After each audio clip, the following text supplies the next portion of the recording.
Welcome back to Awakened Exchanges. I'm your host, Jay Rich, and we've got a great interview for you here this week.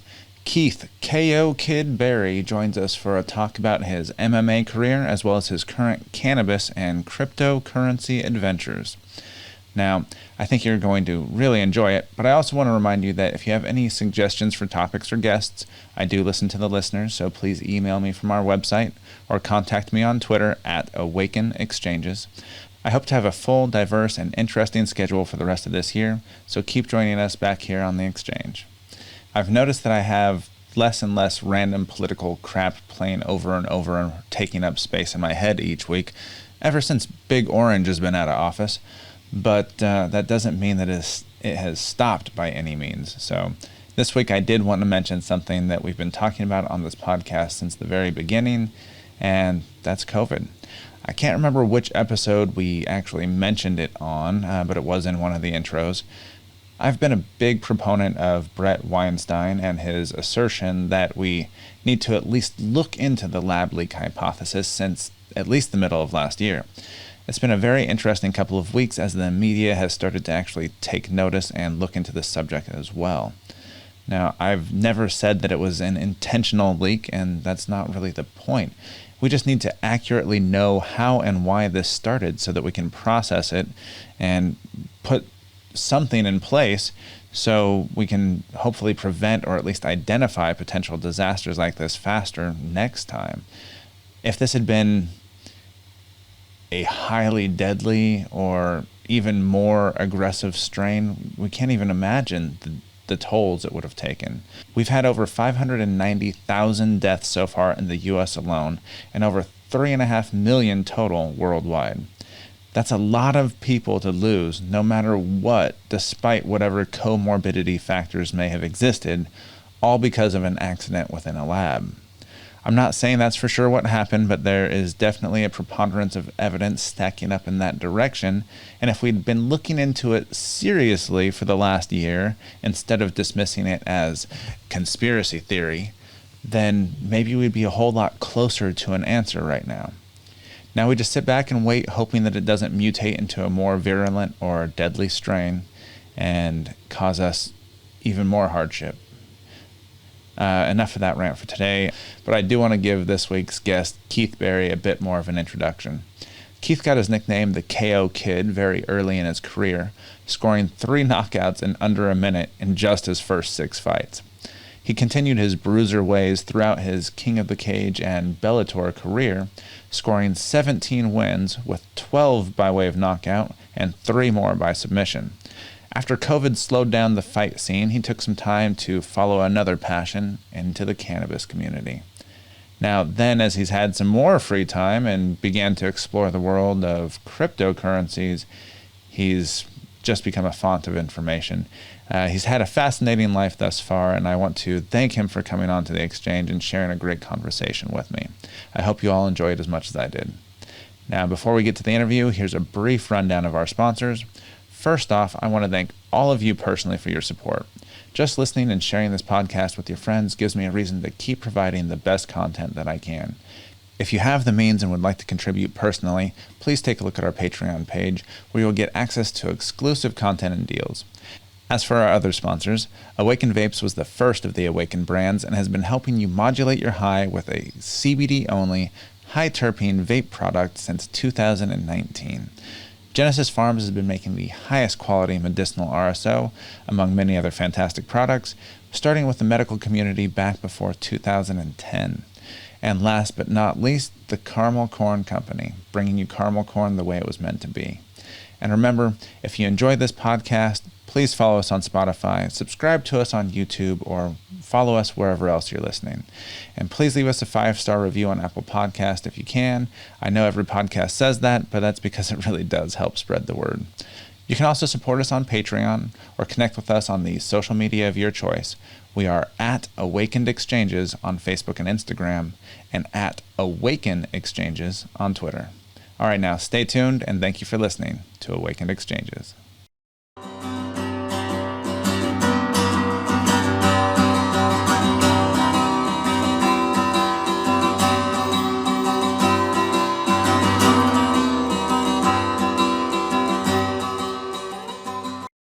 Genesis Pharms was founded on the belief in cannabis's ability to heal. Genesis Pharms is more than a brand. They're a compassionate community of like-minded individuals that generate top-quality cannabis products made with love and care. Community outreach is always on their mind, and their partnerships with Grow for Vets and Parents for Pot was just a beginning to what they hope to accomplish in the coming years. You can find their products on the best dispensary shelves across the state of Oregon. Their RSO is the most consistent quality in the state. Their tinctures are second to none, and their personal massage oil will have you and your partner both coming back for more. Find them on Facebook and Instagram and ask for them in your local dispensary today. Don't forget to listen to Sean's interview here on Awakened Exchanges. It's episode number 3. The Caramel Corn Company is bringing you caramel corn the way it was meant to be, made with premium ingredients in small, handcrafted batches and completely gluten-free.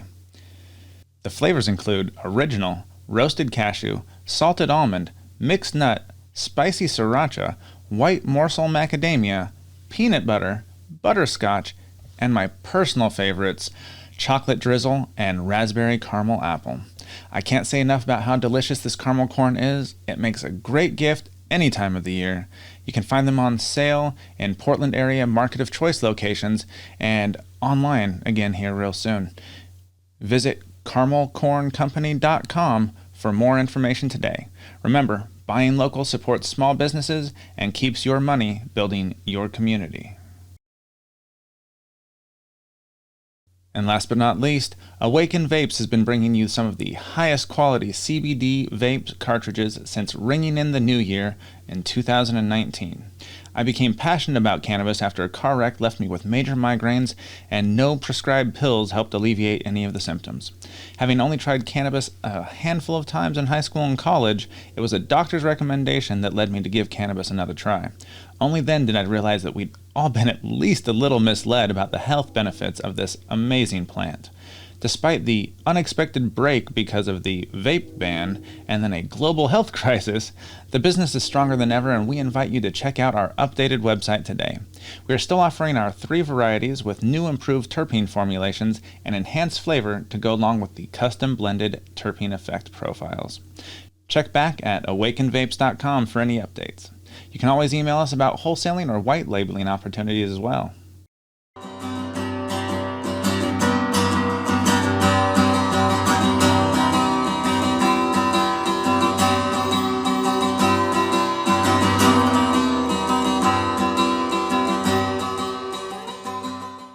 Welcome to Awakened Exchanges. It's an honor to have you on.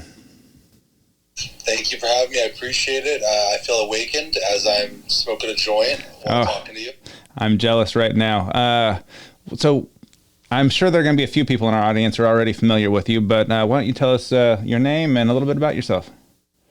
My name is Keith Berry, and they call me the KO Kid because when I first started fighting when I was younger, I would knock everyone out. Literally had a 6-second knockout, I had another 6-second knockout, a 10-second, 12, a 30-second. So I had probably about 5 or 6 fights under a minute. So my wrestling coach was like, dude, what's going on? We're going to call you, like, I was only like 19 or 20 at the time. So he's like, oh, we're going to call you the KO Kid, dude. It's on. So, so that's how you got the nickname then. It was actually your amateur fighting. Absolutely. Well, you had 17 professional wins. It was my beginning start of my pro career in the cage. Yeah. So in my amateur fights, I had a couple knockouts too, but once I got and then knocked a couple guys out in pro, I mean, it was pro, but this is like King of the Cage back in 2005. Yeah. It's pro, but it's different than the pro now, you know. It was almost, I almost want to say it was semi-pro, and then once I got up to like the WEC and Strikeforce and stuff like that in Bellator, I was fighting more pro. Even though it's all pro, I'm sure dog, whatever, but there's different levels, right? It's 12 knockouts, 3 submissions. So obviously you were taking guys down left and right. So you were most active from 2005 to 2013, but you did have 2 fights in 2019, which you both won, if I remember right. Yeah. So the last one was December. Did you just stop because of COVID, or are you going to get back into it, or were you just kind of fooling around by that point? Yeah, so I was training for a bunch of fights, and then the whole COVID thing happened, and I just saw another opportunity. My friend from high school offered me a job in the cannabis industry here in California. I was living and training in Vegas. I was training Extreme Couture, so I was getting ready for fights. Oh, wow. And I got this opportunity out here to work in the industry, and then that's pretty much right when COVID happened. So I was like, there's not going to be fights for a while. I'm just going to, take some time. So that's basically what I've done, and yeah, I'm in shape now. I've been training. I've been kind of running, trying to get in like real good cardio shape to see if I could take like some last minute fight somewhere and see if I could have some fun this year. So you're thinking about getting back then? Yeah, I'm thinking about it for sure. I like to get in really good shape to where I'm on my weight. I'm on my diet. I'm training, 5-6 times a week, and I'm feeling good. And then I'm like, all right, and then I can call a couple guys out, or maybe just put my name out there to a couple managers that I know, and kind of see what happens, see what opportunities present themselves. And you fight in the 185 class, right? Yes. So I actually saw a video you were talking about the cut weight process and all that stuff, but what's your walking around weight then? I walk around at, like when I'm fat, I'm like 215. When you're fat, yeah, I know that feeling. Yeah, when you're just like don't care about anything. Holiday meals and you got 20 extra pounds on you, like, yep. My weight's pretty good right now. I'm at about, I would say, I'm like 200, 202 maybe. So when I'm about there, I get down to 195, and that's like a perfect weight for me. And then I can cut that last 10 pounds really easy. So that's interesting. Actually, my ideal range is 185 to 195, and I'm kind of sticking about 190 right now. But it takes a lot of cardio to keep that up if you're trying to eat any kind of substantial meal, Yeah, and then you got to eat super clean. Oh, yeah. Like, probably, pre-make all your meals so then you know that you don't have to eat out and all that shit. So it just takes a lot. It takes a lot of discipline and a lot of planning and a lot of dedication. So I think I'm ready for that. It's enough. It feels good when you knock somebody out and you get your hand raised. Like, one of those feelings you can't feel anywhere else but doing that. So it's worth it, I think. Well, and what I like is that you're helping dispel some of the stoner mythology as well. I've been in the industry since 2006, and okay. Yeah, I can work full time on it. And don't get me wrong, I know a lot of stoners as well, but they're just people that, it brings out more of who you are. So if you're, on top of your stuff, you're going to still be able to be on top of your stuff and smoke some cannabis. Yeah, definitely. I used to think that. Like, I used to be the newbie, and I used to think my friend smoked a lot of weed, and I'm like, dude, you're lazy. Because he kind of was lazy. He didn't work out much, and yeah, I used to do it all, and I used to think it was like, all this bad shit. But really, when I smoked, and then I opened up my mind a little bit, and it just kind of, just like you said, it makes you more of who you already are. And I like how I'm a little more calm. I just like who I am on cannabis, and I like getting people high. I like selling people. I like getting high. It's like, I like everything about it. So I think it helps me focus. I used to be fucking big. I used to be 350 pounds. So I lost most of my weight while I was smoking cannabis. And I will actually, don't get me wrong, there are a few strains that will still give me the munchies. I'll go and, eat some bad shit that I probably shouldn't. But I get my, I'll actually go smoke before I do my 5-mile runs, Yeah, that's what I do too. Yeah, nice. Oh, so you're a runner too. I like that. Yeah. Oh, absolutely. At least 3 days a week, I get in 5 miles, and that's when I'm at my maintain weight. Yeah, that's good. Now, I actually usually only do about 4.5, but I've been stepping it up to 5. So nice. Like Mike Tyson and all those guys, and even Floyd Mayweather, they do like 6 or 7. It's intensive. At one point, I was challenging myself to see how much I could get. I was running an hour a day. I was getting between 9 and 10 miles in. Oh shit! And that was fucking hardcore. And that, I don't think I'll go back to that. I'm not training for a fight or anything, so keeping my cardio at 5 miles is pretty decent for me. Definitely, you're in great shape compared to other people. Because a lot of people are like, oh, like you'll talk to these people at a bar or wherever, and they'll be like, oh yeah, in high school I could run a 7-minute mile, 3 miles. Yeah, I could do it in 21 minutes, and they'll just like throw out all these numbers, and you're like, when's the last time you were on a track? When's the last time? Oh yeah. So yeah, I love running. It's part of my like daily routine and weekly routine. So I think it's great for cardio. I think it's great for anyone that wants to do any like combat sports. That it's that next level cardio. If you're always doing your cardio and your road work, it's great. It's good for you. Makes it a whole lot easier to get in fighting shape if you already keep your cardio. Exactly. It's yeah, it's something fucking. It's one of my main coaches always said, dude, just always do your road work. And they used to always ask me, like, did you run enough? How much did you run? Sometimes I'd be like, oh shit, did I run enough? But then the fight, I knew I put in like that. It's the extra thing. All that running is that extra work because you're doing your jiu-jitsu, you're doing your wrestling, you're doing your boxing, your kickboxing, and that running is that extra credit of work. Like if you do it, then you know you're going to win your fight. You know, at least that's what my fights. Like I've been in really good running shape, and I've just like killed people. And then the times that I've been, you know, hurt or I didn't train hard enough or something was going on, and then I got my ass kicked. So it's just the way it goes. So you felt it was more about your preparation then? There's been times I didn't run enough, and I just made little mistakes, and I was like, you know what, I'm still going to push through. I'm going to knock this guy out. I'm going to do this and do that, and it didn't happen. So just got gassed earlier on than you expected, and changes the dynamic of the fight.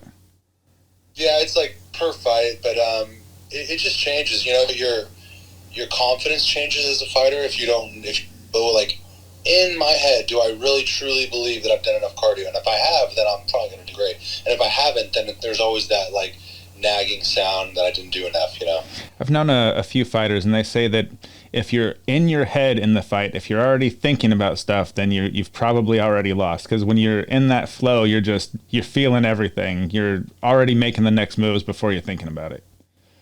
Yeah, definitely. I agree with that 100%. Yeah. So I was wondering what you consider to be your best fight and what made it so. My best fight, I'd have to say, I had this fight with Cortez Coleman in 2013. Okay. And it was a fight of the night. It was his hometown in Thackerville, Oklahoma. I flew in. I fucking ate some crackers on the flight. I was, fasting for days and doing all this stuff with weight cutting.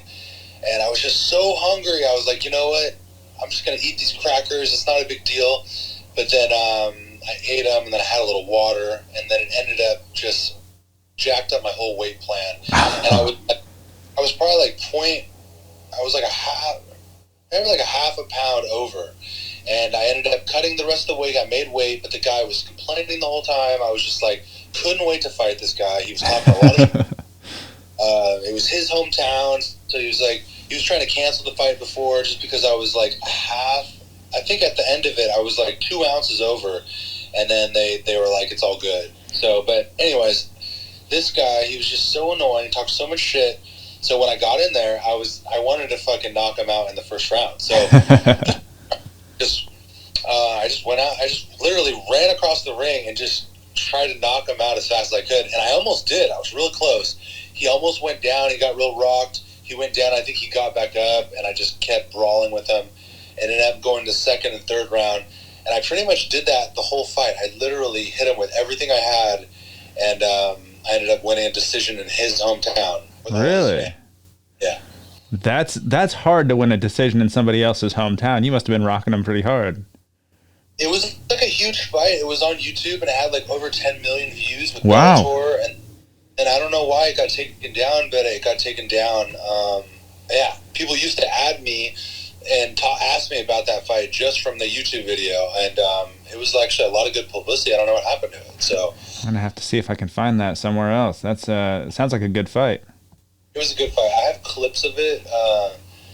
I might have the full fight somewhere, but it's not on YouTube anymore.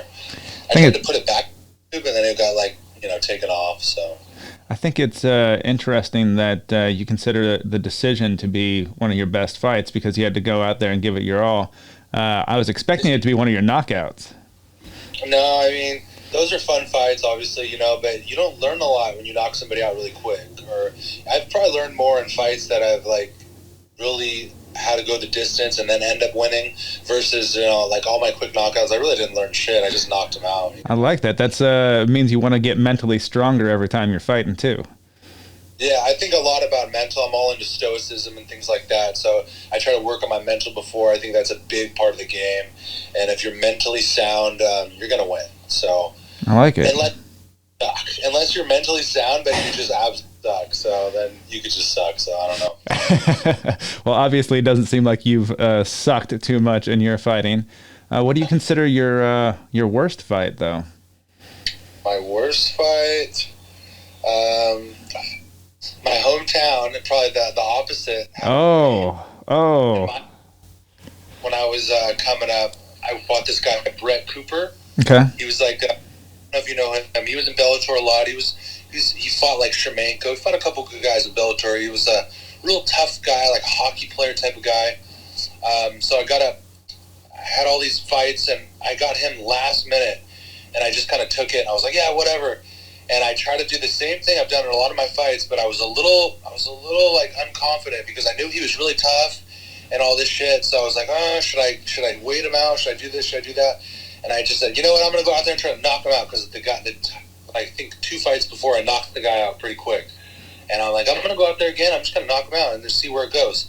And then I went out there, I hit him, I rocked him, and then he threw like a wild haymaker back at me, and he clipped me, and he put me down. And I wasn't knocked out, but it was like one of those flash knockouts where it, just you're like, oh shit. Yeah, as I'm getting back up, I just remember Jason Herzog. I still won't forgive him to this day. He stops it. And I'm like, what the fuck? So it's like the quickest little fight. It was like a 10-second fight. So all those guys that I knocked out really quick, I finally kind of got that back. A little bit of instant karma. That sucks. Yeah. It wasn't exactly a knockout, but it's still, it shows a TKO on my record in 10 seconds. And it still bothers me to this day. But what about a fight that maybe not your worst, but that you still learned something from? You might have still got a loss. I think I've learned stuff from all my losses that I've had. But I had another fight with Ray Lazama. It was a TV fight on Showtime. My first TV fight, I was like 20 years old. Wow. And another mistake I made, I tried to take these diuretics, cut weight, and it made me like really sick. And then I ate a bunch of food after I cut weight. I gave myself sugar poisoning because you have to eat a certain way after you cut weight. You can't just eat everything because you for days, and there's all these fucking, and it's bad to link it to concentration camps, but like the soldiers giving all the guys candy bars and shit, trying to give them food, actually killed some people at the concentration camps as they were trying to free them. Your body doesn't handle that shit. And just mistakes I've made like that. I didn't have a nutritionalist, and then I cut all that weight. I felt like shit. I felt like dying, and then I fought the next day, and you shouldn't cut the weight and fight at a weight class that you can't make. And I was fighting at a weight class lower than I should have been. Gotcha. And, so people will see me. I'm not that big of a guy, but I have more dense. Like, I've just been training a long time. I've been in martial arts when I was younger. I feel like I have dense bones or something. Yeah. I'm 200 pounds, but I'm only like 6 foot, 6'1" on a good day. So we're actually about the same size then, which surprises me. Yes, some of these guys want like 170. They'll be like 6'3", and they're just like really tall and long, and they look like they're shredded, so they look bigger. But I don't know. I just don't have that. I'm smaller for my weight. I need to fight at 185. That's my lowest. Even though it's like, dude, you can make 155 or you can make 170. I'm like, at maybe. 6 feet 170, I looked gaunt as fuck. I can't imagine fighting at 170 or 150. Yeah, it wasn't worth it. So I made some changes, and I only fight at 185 now. And yeah. That's cool. So you said it was actually switching gears a little bit. COVID that took you into cannabis. I was into cannabis kind of before. I have some friends that are farmers in Santa Barbara. So okay. The last like 5 or 6 years, and I just made friends with people, cannabis cups, and like different distributors that I've been to, and all kinds of stuff like that. And then I got sponsored by Elite Garden. They're like a big farmer up in Santa Barbara. So I've seen you wear a few of their shirts on some posts you make. Yeah, that was like my first intro to cannabis. And then my friend from high school told me that he's starting a distribution company. going to white label our flower, and we're going to have all these brands and all this shit. And I was like, dude, it sounds way too good to be true. And it wasn't. It was like all for real. And I have like stock in this company now. They're a huge, beautiful facility here in Palm Springs. I'm full-time, and yeah, I love the industry. I go to all these weed cons, cannabis cups, and harvest cups now just for fun, for free, to That's just cool. like meet new brands and maybe get our products in new dispensaries or yeah, I mean, it's exciting. I love the industry, and yeah, happy to be a part of it. So are you mostly involved with flower then, or do you guys do other products as well? We do other products. We have a product called Tonic. It's a fast-acting nano-emulsified drink. It's basically a weed shot. It hits you fast and hits you in about 10 to 15 minutes. It's a strong high. It's only 100 milligrams, but 100 milligrams in a little 1 ounce shot. It absorbs straight into your stomach. It doesn't go to your liver or anything. The nano solubility is something they say really does help with that. Yes, that nano solubility, all these fucking keywords. I don't know a lot of. I know that the molecules are smaller and it absorbs quicker, and you get higher. So that's the whole point, right? Yeah. If you're gonna enjoy it, might as well, right? Know your limits, of course. Fast. People want to get high, really high, and they want to get really high fast. So that's kind of what we were thinking with that product. So, what part of the industry are you actually involved in? Do you do mostly like promotions, or are you actually involved in the garden and work, or? So I've kind of started from manufacturing and making all the products for a couple months, and then I moved on to sales, and I basically bring on new dispensaries and kind of offer them all of our products. We have gummies, we have chocolates, we have the tonics, we have our own flour that we white label. So I try to bring them with all of our products, try to sign new clients up with our products, and yeah, I'm a distribution manager, so I'm in charge of a little team of guys that distribute for me, and I basically go to dispensaries, meet all the bud tenders, meet all the owners, and try to get them to carry our product. Or maybe we also co-pack, so maybe for us we can co-pack their brand. We co-pack hundreds of pounds a month. We have an indoor brand and an outdoor brand. I mean, we're fucking deep in this cannabis industry, so it's pretty cool, and I'm really happy to be a part of Grow Packer and everything that we do. We're involved in a lot of parts of the industry, so it's actually pretty cool. I mean, we're in manufacturing, we're in distribution, we have our own delivery service, we have I mean, pretty much anything you could say in the industry we're involved in, and within our own company that we've made. So yeah, it's cool. Instead of like, I know other people that work for dispensaries, or they'll be even managing a dispensary, and that's cool in itself, but it's a one-shop kind of thing, yeah. I go everywhere, I meet new people, I do, these expos, these weed cons, these which are so much fun. Yeah, I feel like my job's a lot more fun. I'm doing sales, just bring on new dispensaries, and it's I don't know, it's fun. You're obviously a charismatic guy. I'm guessing you're pretty successful around there. I try to use my likability, and I give people free weed, and then people are like, "Oh, I like you." Yeah, right. I mean, there's worse things to do in the world.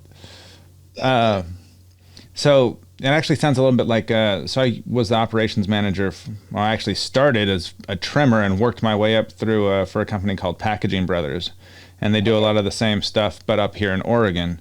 So they, yeah, it's a fun way to work in the industry. Is there something you would want to get involved in even more than what you are right now? Or do you just like the sales aspect?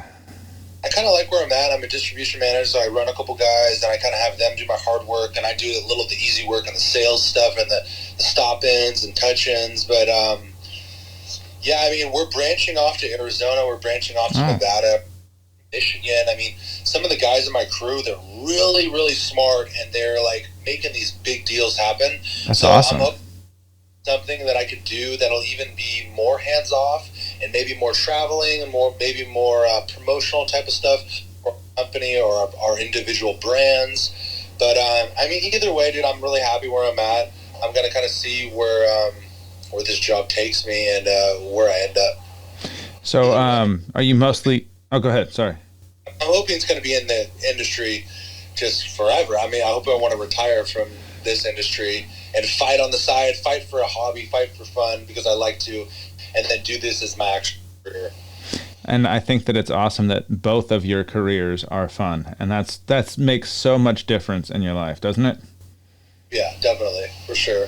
So, are most of your products in California then, or you said you're expanding to Arizona and Nevada, right? Nevada, Arizona, and then we got a new deal with Michigan. So I guess Michigan has a huge cannabis market. So we've been over there. We're trying to get, what do they call it, interstate? Yeah. So that's what we're going for. So are there any specific dispensaries if people wanted to find your products that you want to promote up there? Maybe I'll just mention my dispensaries that I work with here in California. Yeah. One of my main dispensaries, it's in Desert Hot Springs. It's a little more a difficult area, maybe say. But it's a hardened area, So it's in Desert Hot Springs. It's called IVTHC. They carry like literally all of our products, and their COD is something that we like to call in the industry is cash on delivery. So they pay on time every time, and they order our products every week. So they're a huge dispensary that we love working with. But we work with all the dispensaries here in the desert, all over California, north and south, and we're in close to 800 dispensaries here in California. Wow. And what's the brand they should look for? I know you do a lot of white labeling and stuff too, but if they're looking for your specific, our brand, we're an affordable brand that tests high. Our flower, it's called Urban Zen. Okay. It tests 30%, and it's an outdoor grown flower.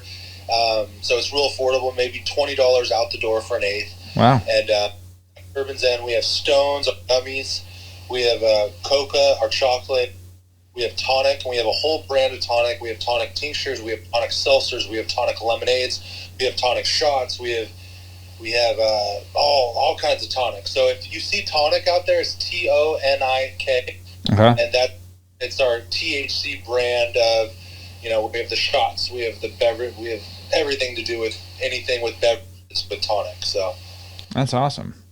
One of the other things that what I think actually caught my attention for you, again, as opposed to just knowing your name from watching a lot of MMA, was you deal with cryptocurrency. Yes. Just like the crypto nerd, I'm not trained like professionally at this, or people are funny because I have more of a, let's say, clout on Twitter because I'm verified. Yeah. But I mean, I'm any more than most guys know that have been in crypto for a couple of years, because that's all I've been doing. I do a little internet research. I watch some YouTube videos. I look at stuff that I think, like, personally, I would believe in, like great new technologies with crypto. And I just kind of feel in general that we're going to go to more of a digital currency. Everything is going to be more digital as the future progresses, and that's just kind of what I believe. And I think that the currency. So I think that it's only natural for everything to get more on the crypto side versus, like, in the next 10 years, do you think you're going to hear about cryptocurrency more, or do you think you're going to hear about cryptocurrency less? And I think you're going to hear it a lot more. There's so many people that are just hearing about it right now because of the runs that have happened, and now the little bit of a crash, which is not really much of a crash. We're still up on the year for the most part. And it's about to do, once you can actually do more transactions with it, once people are able to, make purchases, that's when things start stabilizing. You can really see the winners and losers that are coming out there. Yeah, I think that we're in such an infantile state in this. I think that what's the NFTs, they'll have their own type of crypto, and then there could be a couple different. There could be like 10 top NFT cryptos that work well with different sites or different sectors of the market. So much to do with these cryptos, and so many applications and utilities they have, every different one. Most of them, the good ones, have good utility and different things they're trying to solve and problems they're trying to solve. So yeah, I'm excited. I like Doge the most, honestly, because really, I was gonna ask. I'm just loyal to Doge because in November I put a couple $100. I think I put like $800 into it, kind of not even as a joke, just because I was like, you know what, in a couple of years I think this is going to be cool, and I don't think Elon was even talking about it yet. And not much. He wasn't making as many posts. That was a lot of this year. I mean, I think he'd mentioned it, but I mentioned it. I just like, my buddy told me about it. I feel like I was hearing a lot of like underground chatter. So I was like, you know what? I'm gonna throw like $800 into it. And then in November, I didn't have that much money. I was making money for my job, but I was like spending a lot of money. It was like right before Christmas, so yeah. I was like, $800 was kind of a lot of money to me at that time. And I was like, oh, it's not a big deal. And then I think in February, January, that $800 was like 13 grand. Yeah. So I was like, oh shit. And I ended up taking out like 10 grand. I let 3 grand ride. And then that went up to a good amount too. And I just after that, I was like, I got to stay loyal to the Doge community. And there was actually a lot of really cool people. And I don't know, I fucking love the memes, man. I don't know if I'm allowed. You can cuss as much as you want. Doesn't matter here. But I really like the memes. I really like just like the funniness to it, how it was a joke, but then it like, you know, it's just funny how things come full circle. It was a joke, but now it's so in the media. It has a lot of publicity. We got one of the most famous and rich guys in the world talking about it all the time, and other people like Mark Cuban. So I just think it's a cool community. It's something cool that I'm just going to probably support no matter what, since I got into this whole crypto thing, you know? Well, even after Elon stopped taking Bitcoin for Tesla, he's still taking Dogecoin for payment there because that's not causing any of the energy crisis that we're talking about, you know? And they did put a cap on it, so now that there is a limited supply at some point, and there's a lot of coins out there right now, I do think some of the larger holders probably need to do some sell-off so that we can get some more of the retail investors, kind of people involved. But now that they've actually like made a big call for developers to come on board, like you said, Mark Cuban and the Dallas Mavericks are taking, you know, payments for, you know, concessions and their shop items and all that. It's just it's an interesting time to be living in. Yeah, it's kind of funny. It's definitely ironic, the whole Doge thing, and how much money a lot of people have made. There's been a lot of Doge millionaires made this year. Like, hundreds of people that just kind of like threw a couple thousand or maybe like 20 grand into it, and then it turned into a substantial amount of money that could change their life. So I think that's really cool. And a lot of people in the beginning, when I started getting into Doge, they sent me free Doge just to give out in contests. I was doing all these like contests, like the best it's this and blah blah blah. So I don't know, I just thought it was cool how generous people were, and those were all people from the Doge community. They were just giving me free coins, you know, and I was giving them out to people, and it was just like really cool. And I think you're right on there, the community aspect of Doge. It's brought the internet culture with it. Mm-hmm. Yes, and there's a really cool culture. And cryptocurrency, some people can be really crazy with cryptos. I don't know, there could be some interesting characters, but it sounds like you have a story. Not exactly. I just get some weird DMs. I get some weird DMs from like fans and things that have no utility, that look like complete pump and dumps, and I was going to ask what you thought of the whole unlimited coins. All these new coins coming out trying to take, like, what was that? There was the Shiba and all the other ones that were trying to take on the Doge popularity. Is there going to be a coin burnout? Is there going to be just a few coins that start rising to the top? And what do you think? I think people are making a lot of coins right now because it's like a cool thing to do. So I don't know. The weak will die out and the strong will survive, you know, with anything. So I don't know. We'll wait and see. But I'm only interested. The only things I tweet about are things that I'm interested in or that I'm already involved in. Anything else, I'm not gonna like Shiba. I don't fucking. You don't speculate as much. No, like these ass coin. People are saying they made all this money. Yummy. It's like, oh, these things they sound so stupid. I actually looked into Yummy a little bit. I guess it's supposed to be trying to help world hunger. So that's actually pretty cool. But a lot of these things, after you hear about them, they're already done. Like you hear, you're not gonna.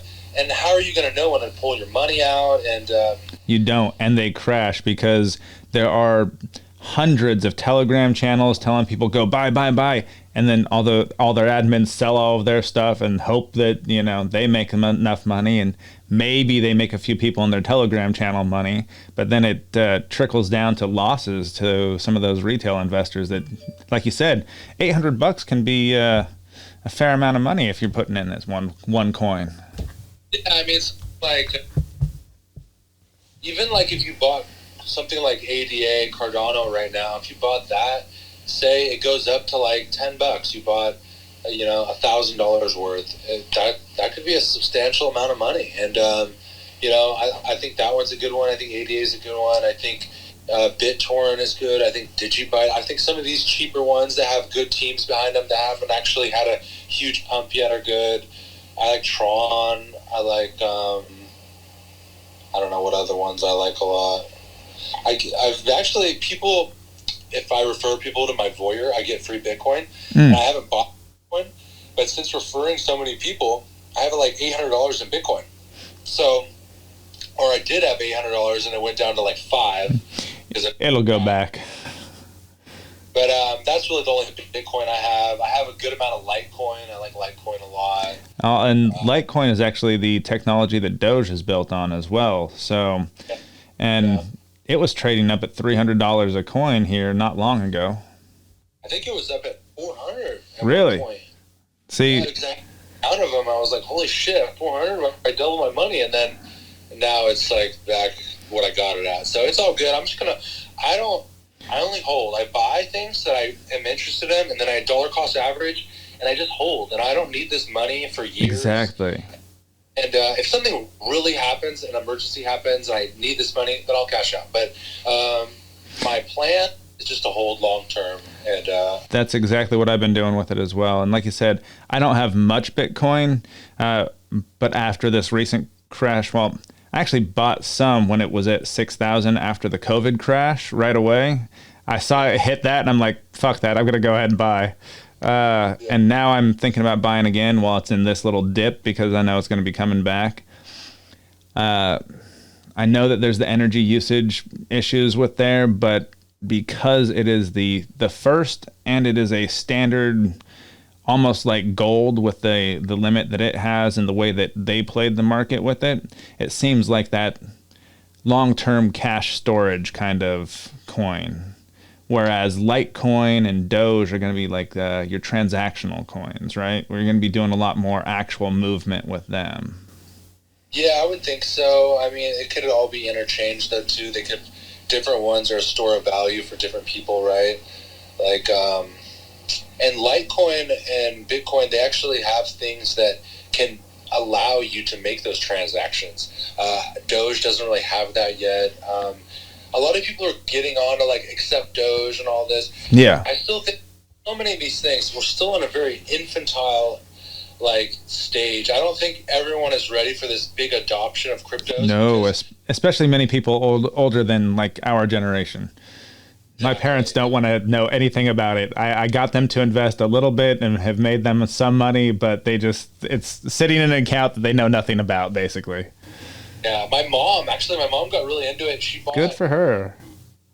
At 5 cents, she bought 10 grand of Doge at 5 cents. Nice.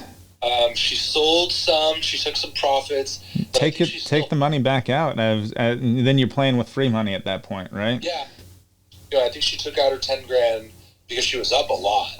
She wouldn't even tell me how much because I was like, didn't brag, but I just was like, whatever. She's like, no, I don't want to show you. She's like, why? She's like, it's a lot of money. I'm like, just get a screenshot to me. Yeah, I think our parents' generation is that last generation of not wanting to share that, but it was financial information was such a secret with like my grandparents. My mom didn't get a full ride scholarship to Hawaii because my grandfather wouldn't disclose income. I was like, really? That's like, yeah, I thought that was a little weird. Yeah, that is weird. But yeah, so I got into Doge fairly early. I haven't sold any of it yet. I've got a little over 100,000 coins. Yeah. I know that. Yeah, and that's kind of my when I see the drop, I was like, oh crap, but no, that it's still playing with, because I think I got it at 0.3 cents. Oh my god, yeah, you're doing great, dude. So I got in there really early, but then that's why I got involved with Litecoin and Ethereum. I think is definitely going to be like the transactional and the contracts. I think that's going to be a lot of the binding contracts and things like that. I'm a little curious about Ripple. I had been getting in there a little bit. What about? It's been fairly high this last year, though. Yeah, Ripple's weird. I actually heard about Ripple a while ago when I first even looked at crypto, like crypto, like 3 years ago. I saw Ripple, and I told my girl about it, and she's like, she has a lot of money. So I was like telling her, I was like, look, you should put 25 grand in this Ripple, blah blah blah. And at this point, I don't think Ripple was like under a cent. It was like nothing. And I was like just hearing all these things. The Chinese are going to adopt it, and then it's going to shoot up. And this was 3 years ago. So it literally didn't do shit for like 2 years. I just bought a little bit because when I first started investing, I think I bought like 4,500 of them. Yeah. And then up. Now it's at like, what's it at now? It's almost $2 or maybe it's so I bought some originally, but I ended up selling it when it was at like 40 some cents, and then it had a big run up to like $3 or so, and it must have been 2019, it must have been 2018, and then it dropped back down under $1. But I had already gotten myself out of there, and I keep hearing about the transaction speeds and people adopting it and probably going to be in like banking systems and stuff, and I keep thinking I should have held on to some more. Yeah, I know. I did that. I actually had Ethereum at $1,400, and we've all made our panic selling mistakes. And oh yeah, I was like, you know what? I think Litecoin's going to do better than Ethereum, and I sold some of my Ethereum and I bought into Litecoin, and then I bought into Coinbase. That stupid, because that was like, I don't know. I should have just stayed with my Ethereum and trusted it. Now I want to get back into Ethereum, and it's at like 2,800. And doesn't seem to be going down that much.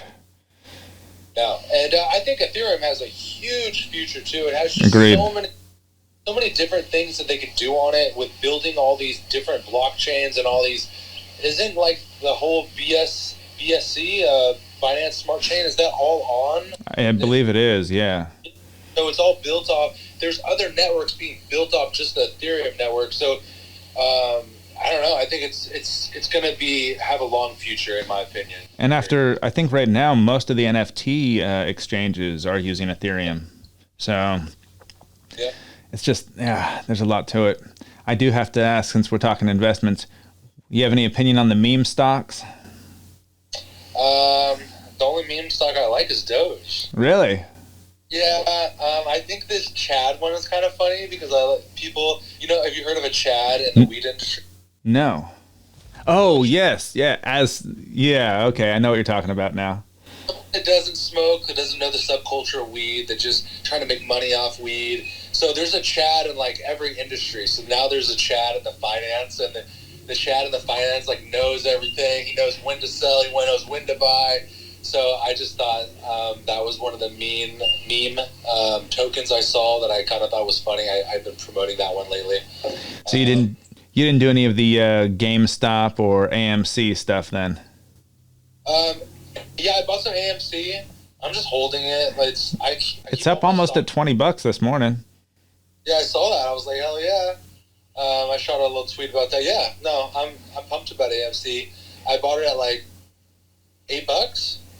So it's doubled. I think that's where I think I might have been in around 9 or something, but right about that same time. But my degree is actually in screenwriting of all things, which is basically useless, and I've never used it for anything except my own time. But the movie theater experience is something you can't really replicate. So I think there's always going to be around. There's always going to be some sort of theaters, and I know that they're going to get into streaming and stuff. But everybody misses going out and doing other things. It's made this whole rebound with people where they restricted people so much, and then everyone kind of put up with it because everyone's own safety and all this stuff. And then now we're at a point, it's like, it's already been a year, it's already coming into summer. It's like, just open up the theaters, open everything up, be safe, get vaccinated or don't, whatever you want, just use your best discretion. I think that's what everyone is kind of sick of it. So it's caused this whole rebound where people are like, fuck it, I want to go to the movie theater, I want to go to the bar, I right? want to go to and I'm sick of all this. So I think it's going to be good. I think this is going to be good for cryptos this year. I think it's going to be good for our economy. I'm just hoping everything kind of stays slowly opening up and good. I know Europe's had a little bit of a backlash, a little bit of a break again. I'm starting to worry about, just because, well, we're not getting any travel from there right now, but the Indian variants, and because they were so, crowded in there together, if something made it more deadly or more infectious or found a way around the vaccines, then people are going to panic again, and things are, I think that this winter is going to tell a lot. Yeah, you're right. I don't think this is going to go away. I don't think it's going to be like, oh, this is gone now. I think there might be a COVID every year, a smaller. I mean, they're going to probably get smaller, obviously, but people might move it every year. It might be like the cold, something you just pick up. You just get your flu shot again every 6 months or whatever, instead of every year or whatever it turns out to be, which is not a fun thing to deal with on a regular basis, but yeah. Yeah, for sure. Hey, but I'm gonna have to let you go soon. They're hitting me up on my channel. No, I really appreciate your time. I really thank you for being here with us today. This is a good way to end it too. Thank you for the great chat, and hopefully we'll talk again, man. Yeah, definitely soon. We'll have to check in a couple weeks and talk about the market, and if I get a fight or please. Else. I would love to have you on if you're gonna promote a fight too. Yeah, I'm looking forward to it. Sure. All right, man. Hey, I appreciate your time. I appreciate everything. And if you make any tweets or anything about this, I'll retweet it, and then that's it. Absolutely. I'll let you know when it's going to air, and I'll make some posts on Twitter and Instagram. So. Cool. Hell yeah, man. Thank you. I appreciate it. Thank you, Keith. Take care.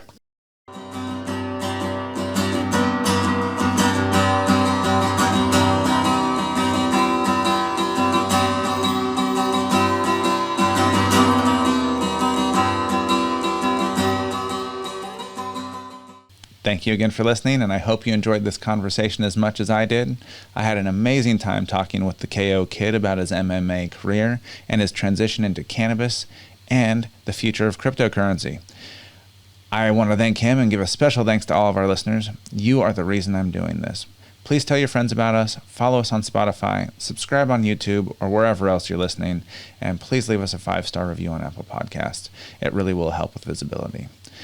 You can also support us on Patreon or connect with us on the social media of your choice. We are at Awakened Exchanges on Facebook and Instagram, and at Awaken Exchanges on Twitter. Thanks again. Have a blessed day.